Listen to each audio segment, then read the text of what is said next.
Bienvenue au projet de Lekut Sichot. Nous sommes donc dans le parasha de Behar. Et donc nous allons faire le 12e Sicha de parasha de Behar dans Chelek Yudzayin, dans le 17e tome de Lekut Sichot. Alors, cette parasha parle bien sûr de mitzvah de Shemitah.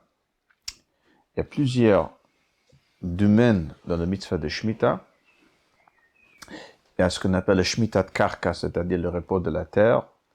Il y a le Shmitat Perot, qui veut dire le fait d'abandonner les récoltes, le fruit. Et enfin, il y en a le Shmitat Ksafim, qu'un homme doit laisser tomber les dettes, c'est-à-dire les gens qui lui sont redevables. Alors, comme nous allons voir, le rabbi commence ici avec une question, une chakira, une question très intéressante sur le mitzvah de Shemitah. Le rabbi va démontrer que ces trois domaines de Shemitah sont interliés. Et donc, si on peut prouver dans un des trois, c'est donc une preuve, si vous voulez, aussi pour les deux autres domaines de Shemitah. Alors, on commence. Katav Rambam. Le Rambam écrit, au début de Halachot de Shemitah V'Yovel, Katav Rambam le Gabe Mitzvat, Shvitat Haaretz Bashvit, par rapport au repos de la terre dans l'année de Shvit, 7e année. Voici le langage de Rambam. Mitzvat esel lishbot me'avodat haaretz v'avodat ha'ilan b'shana shvit. C'est un mitzvah positif de se reposer du travail de la terre, de l'arbre, de 7e année. Chez Neymar, comme dit le verset, dans notre paracha, V'shofta haaretz shabbat la Hashem. Que la terre, elle doit se reposer, un shabbat la Hashem. Neymar, c'est marqué aussi dans Parashat Kitissa, Becharish ou Vekatsir Tishbot, c'est-à-dire on n'a pas le droit de travailler la terre. Il est connu la question de Chakira dans le Minchat Chinuch, dans un sefer qui s'appelle le Ora Halacha de Rav Zevin. Il amène longuement cette question. Ha'im ha-mitzvah hi sheha'aretz tishbot, kemashmut lashon haktuvim beparshatenu v'shavta ha'aretz, Shabbat la Hashem. Shabbat Shabbaton yel haaretz, Shnat Shabbaton yel haaretz. וכמו שכתב הרמב"ם במקום אחר, שהמצווה היא שתשבות הארץ בשביעית ממלאכתה. Donc, est-ce que le mitzvah sur la terre, c'est la terre qui doit se reposer? ou bien, שהמצווה היא שישבות האדם מעבודת הארץ. כלשון הכתוב בחריש ובקציר תשבות, וכלשון הרמב"ם הנ"ל לשבות מעבודת הארץ ועבודת האילן. C'est pas la terre qui doit se reposer, c'est l'homme qui doit se reposer. Comme dit le verset dans Kittis, c'est becharish ou bekatsir, c'est le travail de charish shakot, c'est de labourer, de moissonner. La tishbot, tu cesses donc de travailler dans le champ. Et comme le Rambam dit, le mitzvah lishbot, l'homme doit se reposer, mais avodat haaretz de travailler dans la terre. Donc, est-ce que le mitzvah sur la terre qu'elle doit se reposer, ou le mitzvah sur l'homme que l'homme doit se reposer, cesser de travailler dans le champ, travailler la terre pendant l'année de Shemitah. Alors, il y a une différence au niveau d'Alacha entre si nous disons c'est la terre qui doit se reposer, ou si nous disons c'est l'homme qui doit cesser de tout travail dans la terre. אם המצווה היא שהקרקע של ישראל צריכה שביתה, הרי אין כל חילוק מיהו השולל את השביתה ועובד בקרקע זו, ואפילו כשנעשה הדבר על ידי גוי, עובר בעל הקרקע על מצוות עשה זו, אבל אם חובת גברא היא, הרי כשגוי עובד את אדמתו, אין בעל הקרקע עובר. Le rabbi dit comme ça. Si on démite le mitzvah de la terre, que le propriétaire d'un terre en Eretz Israël, sa terre doit se reposer. Donc si c'est pas lui qui travaille, même si c'est pas lui qui travaille, c'est un non-juif qui va travailler à sa place, c'est le même Avera. Il ne doit pas le permettre. Il doit pas l'inciter, en tout cas, ça c'est sûr. Mais si on dit que c'est l'homme, le juif, qui ne doit pas travailler, à ce moment, si c'est pas lui qui travaille, si c'est quelqu'un d'autre qui le fait à sa place, à ce moment, il n'y a pas d'Avera. Ok. Le Rabbi dit, comme c'est pour le mitzvah, le domaine de Shmitat Karkaot, le repos des Karkaot, de terrain, de champs, etc. Il y a cette question. Alors, le même genre de question, dit le Rabbi dit, on peut demander aussi pour une autre domaine dans le Shvit, qui est, comme nous avons dit tout à l'heure, Shmitat Perot. Bet, al-derech, yeshne chakira plukte b'mitzvatas nosafet shebeshvi'it. B'shvi'it ishmetana ou netashta. C'est marqué dans Parashat Mishpatim que pendant la 7e année, tishmetana ou netashta, il faut abandonner le fruit. Alors là aussi, on peut demander. Ha'im mitzvat shmitat ha'peroti shetzarich bal ha'bayit lahashmit lahafkir. מה שהארץ מוציא בשביעית, כלשון הרמב"ם בספר המצוות שציוונו להפקיר, כל מה שתצמח. ובספר היד להשמיט כל מה שתוציא הארץ בשביעית. או שהשמיטה היא באופן של הפקייתא דמלכו. התורה הפקירה את פירות השביעית ואילו בעל הבית אינו פועל בזה מאומה. Est-ce que c'est le propriétaire des fruits qui doit les abandonner? Ou bien c'est la Torah qui les abandonne à sa place et il n'est pour rien. רבי די, והחילוק בין שני אופנים אלו בפשטות הוא, במקום שבעל הבית מתכוון בפירוש שלו להפקיר, גודר שדה ובנו כרמו. Nafka mina, ce sera dans un cas où, par exemple, le propriétaire décide justement de ne pas les abandonner, de manière activement, on va dire, il va fermer, bien enfermer les fruits chez lui. Alors, im chovat gavri ala בעל הבית להפקיר, הרי, אף על פי שהוא עובר על מצוות עשה זו, מכל מקום אסור לזולתו לקחתם. ואם לא קרם, הרי הוא עובר על איסור גזלה.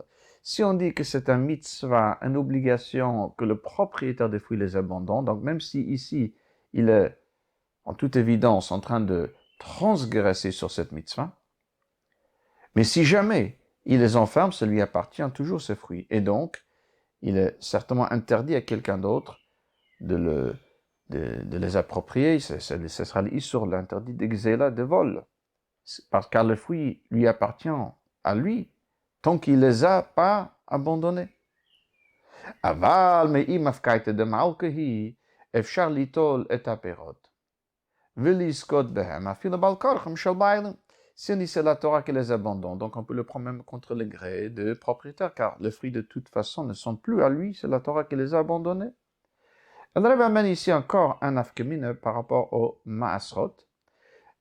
Et Trumot et Maasrot, le Rebbe dit après que c'est possible que cette 12e nafkemine, ce n'est pas obligé, on va dire. Le Rebbe dit, on sait que le fruit de Hefker, même si nous allons nous approprier de ces fruits de Hefker, mais ils sont Turot de Maaser. Ils sont acquittés de mitzvah d'afrachat Masrot, de prélèvement de Masrot. Le Rebbe dit, si quelqu'un décide donc de ne pas abandonner le fruit, est-ce qu'il a le chiyuv de Trumot et Masrot? Si on dit que c'est lui qui doit les abandonner, et puisqu'il les abandonne pas, ils sont pas Hefker, donc, évidemment, encore une fois, il est en train de transgresser, mais il n'y a pas de chiyuv de Masrot a priori. Par contre, si nous disons que c'est la Torah qui les abandonne, donc de toute façon, ils sont déjà Hefker, donc il n'y a pas le chiyuv de Trumot et Masrot. Mais après, le Rebbe dit, c'est possible que, peu importe comme nous allons expliquer cette mitzvah, l'année de Shemitah, c'est une année où il n'y a pas le chiyuv de Masrot, comme nous voyons que dans le cycle de Shemitah, certaines années sont pas autour de certains Masrot. De 3e et 6e année, par exemple, il n'y a pas Maaser Sheni, il y a Maaser Oni à la place, donc c'est possible que les 7e année, de toute façon, le fait que nous devons les abandonner, la Torah donc nous quitte entièrement, nous dispense, on va dire, de cette mitzvah d'Afrachat Masrot, le fruit de 7e année. Donc c'est possible que cette nafkamine, cette différence, dit le Rabbi, n'est pas obligée. On va aller directement à Dalet. Maintenant que le Rabbi a amené cette Hakira, cette étude, cette question est pour la terre et pour le fruit, est-ce que c'est l'homme qui doit activer, ou l'homme est interdit de travailler, ou c'est la terre, de toute façon, le fruit qui sont déjà abandonnés, ou la terre qui doit se reposer? Et le Rebbe, l'chora, yesh la viraya, chef que beshvit ou afkaite de mal, qu'on peut a priori. Avant que je continue, j'ai oublié de dire que cette question, c'est une question dans le Minchat Chinuch, ok, mais elle est très connue dans le Sfarim qui parle de mitzvah de Shvit. Et c'est intéressant, il y a, on va dire, un point historique, on sait qu'il y avait un grand machlok en Eretz Israël, il y a entre 4 et 5 siècles en arrière, entre le Bet Yosef, d'un côté Rabbi Yosef Karo, et le Mabit de l'autre côté. C'était justement tout un machlok autour de cette question, parce qu'il fallait savoir de quelle manière nous pourrons éventuellement faire pour l'année de Shemitah en Eretz Israël. À cette époque, c'était très difficile, et donc les questions à l'époque dépendait donc de cette hakira, de cette question, est-ce que c'est le juif qui n'a pas le droit de travailler dans le champ, ou c'est sa terre qu'on n'a pas de droit de travailler, peu importe par qui. Et donc, c'est déjà un très ancien machloket.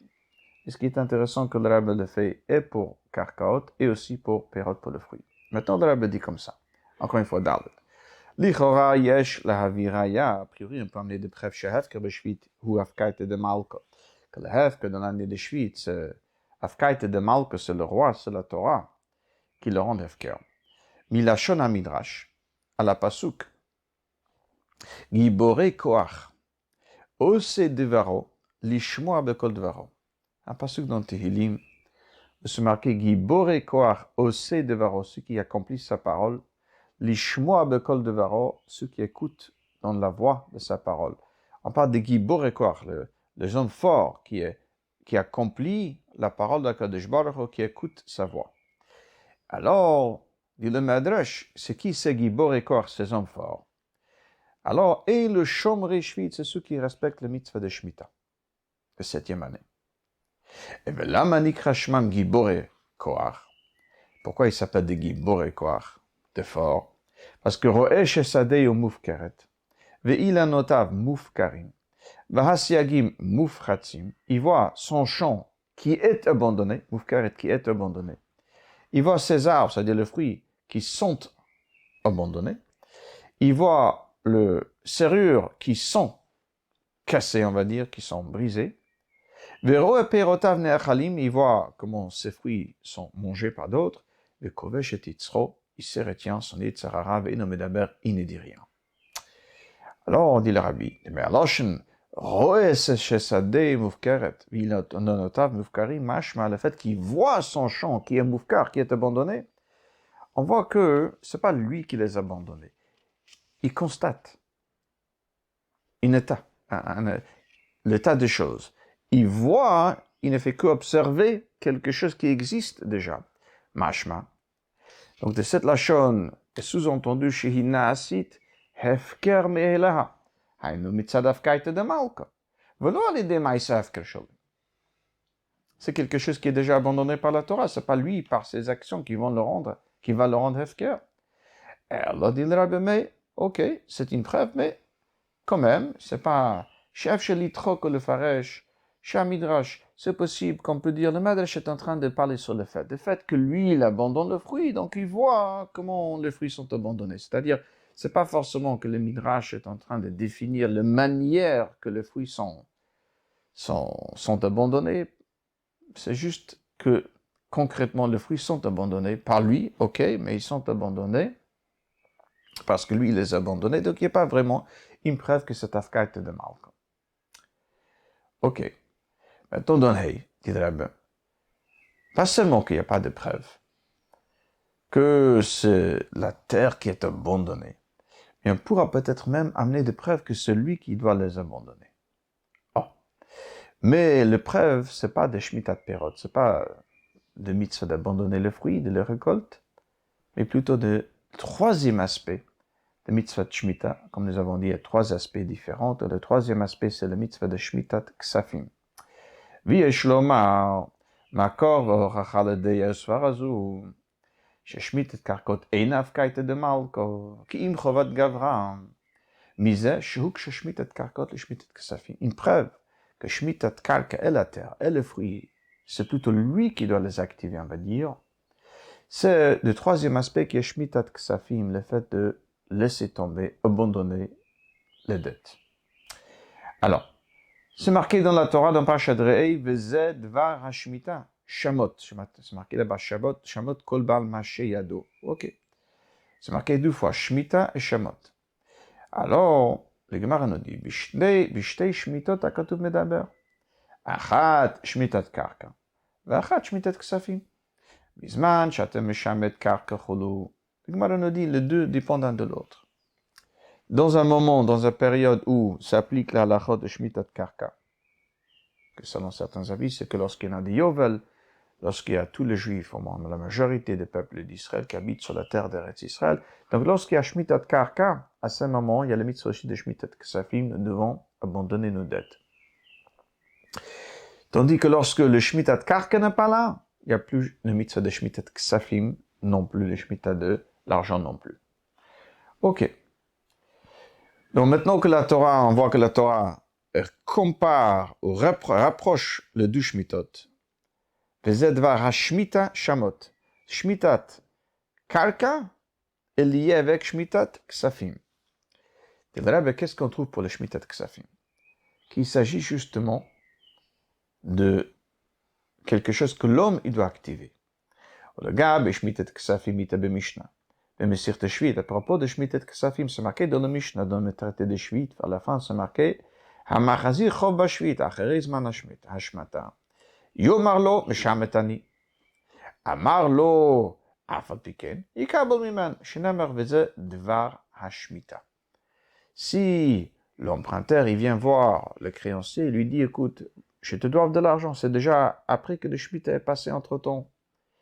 Alors, c'est marqué que le créancier doit lui dire, mais Shametani, moi je laisse tomber, hein. Moi je ne le réclame pas. Et si il continue d'insister, il dit, ok, à ce moment, il peut accepter. Comme dit le verset, de Varashmita, d'où nous apprenons, il suffit de parler, de dire que moi, je ne te réclame pas. Ok.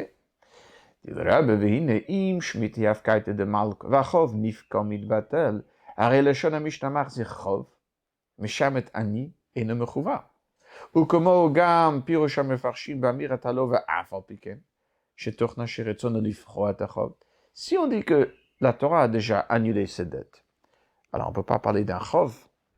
Le lochon de Mishnah, c'est hamar c'est chov, celui qui rembourse un chov, un prêt. Le prêt de toute façon n'est pas là. Et aussi, c'est marqué, Meshamet Ani, moi je laisse tomber. C'est pas lui qui laisse tomber. Et en plus, c'est marqué, s'il insiste, il dit, Afalpikin, quand même, c'est-à-dire, je veux quand même rembourser les dettes. De toute façon, les dettes sont inexistantes. Si la Torah l'a déjà abandonné. Donc, on voit de tout ce langage-là, Hamar Zechov, Meshamet Ani, on voit que le Chov, elle est là. C'est lui seulement qui doit le laisser tomber, c'est-à-dire ne pas le réclamer. Mais le chov, les dettes, elle est là. Le Rabbi ici, dans le Sikha, aussi dans le Harot, alors on va le faire peut-être oralement, au moins le coup de le point essentiel. Le Rabbi explique que dans le shibut, c'est-à-dire lorsque quelqu'un est redevable, il est asservi envers l'autre, dans un dette, il y a deux parties, on va dire. Il y a le shibut personnel, corporel, qui est le moteur, si vous voulez, d'un shibut de l'argent. Par le fait qu'il emprunte de l'argent, donc lui-même devient donc redevable, qui fait que, oui, il doit rembourser les dettes. Alors, Rabbi explique ici, on voit que le chov, elle est toujours là, mais lui, il doit laisser tomber. C'est-à-dire, parce que ça dépend de lui, donc ce que la Torah veut ici, c'est que lui, il laisse tomber, que lui, il ne réclame pas.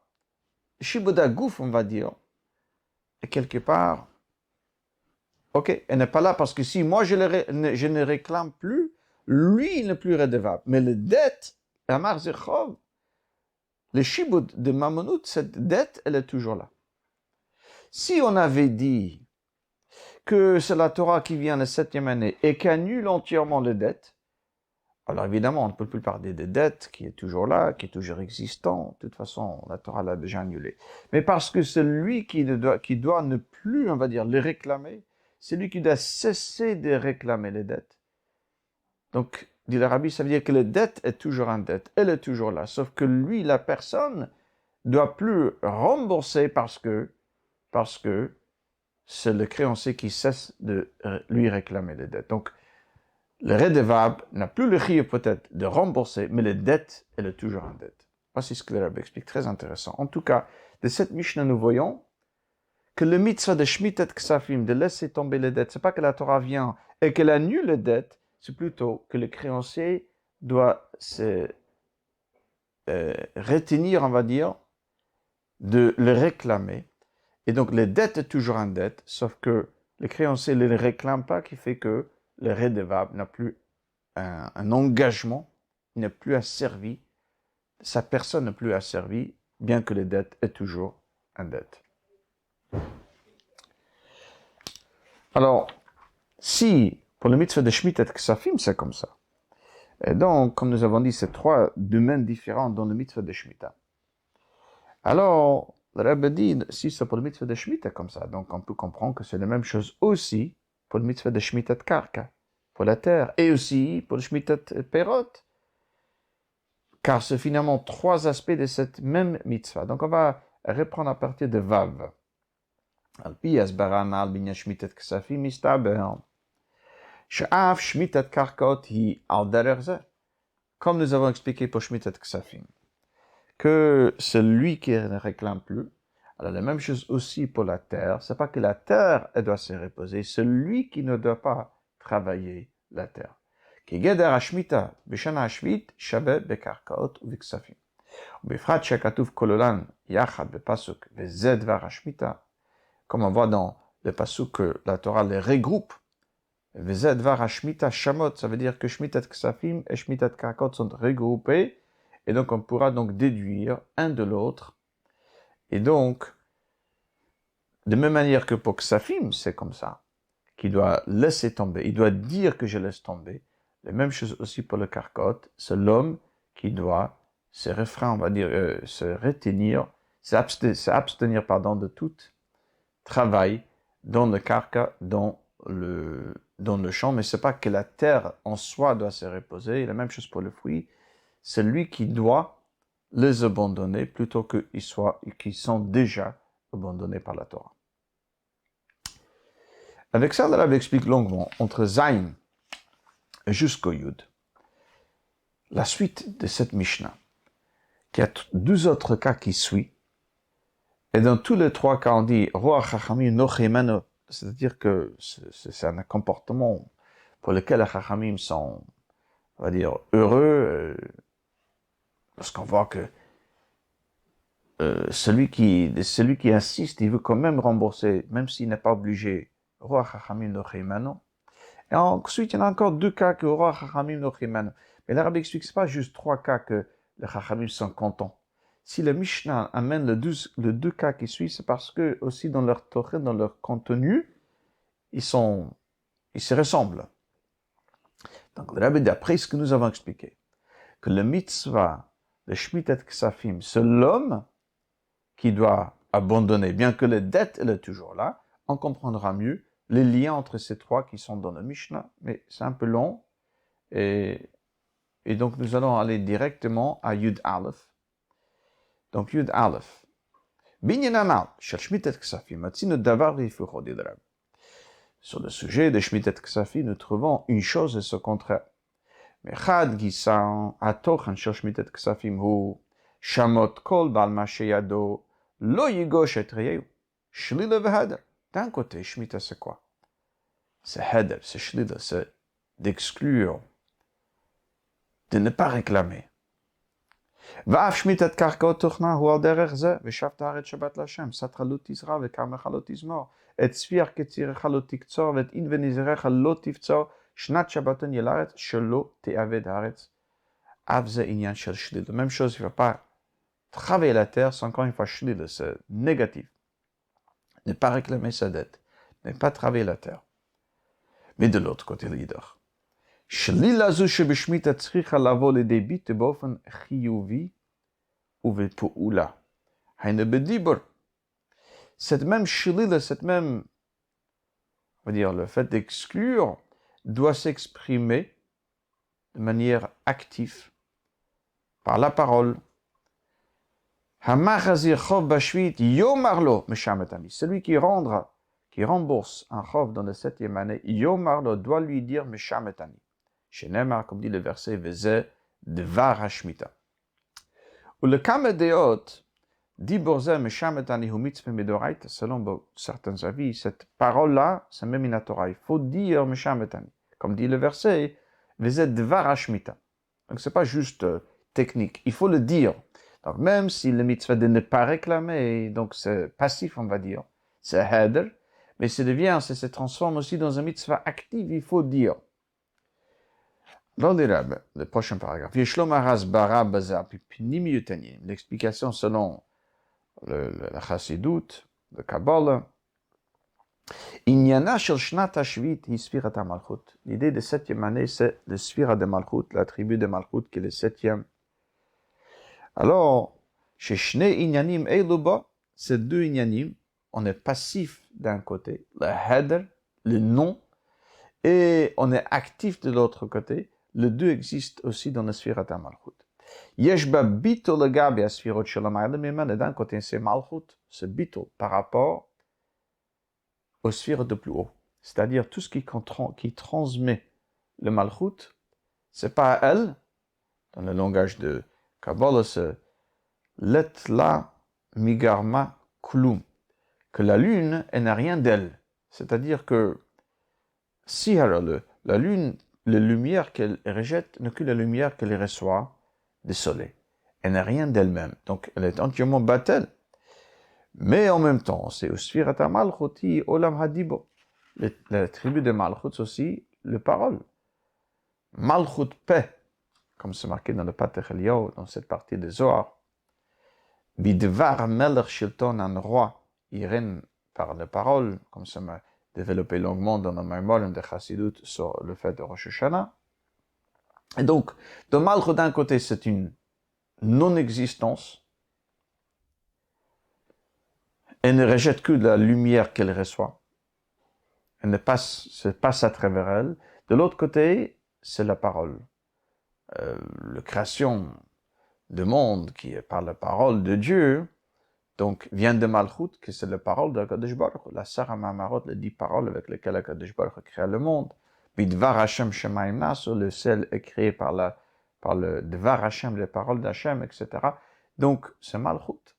Car un Melech et le Melech Bloam, le roi, a besoin d'un peuple, de créatures. Donc l'idée de créature, de création, à Kadosh Baruch Hu, qui créa vient du fait qu'il est Melech. Et donc d'un côté Malchut, de Sphirata Malchut, mais rien d'elle. De l'autre côté, c'est elle qui parle, qui s'exprime, qui crée. Alors, d'où viennent ces deux aspects dans le Shemitah? D'un côté, il n'a pas droit de travailler la terre. Il n'a pas le droit de réclamer. De l'autre côté, il doit dire que vous êtes varashmita, mais shametani, moi je laisse tomber. Parce que dans le Sphirata Malchut, il y a ces deux aspects. C'est pour ça que dans le Shvit, il existe ces deux inyanim. D'un côté, c'est-à-dire le bitol, le shvita, le repos dans la terre, Malchut. Avec cela, Yeshba mitzvah bedibor de varashmita, aussi cette mitzvah de varashmita, le parole.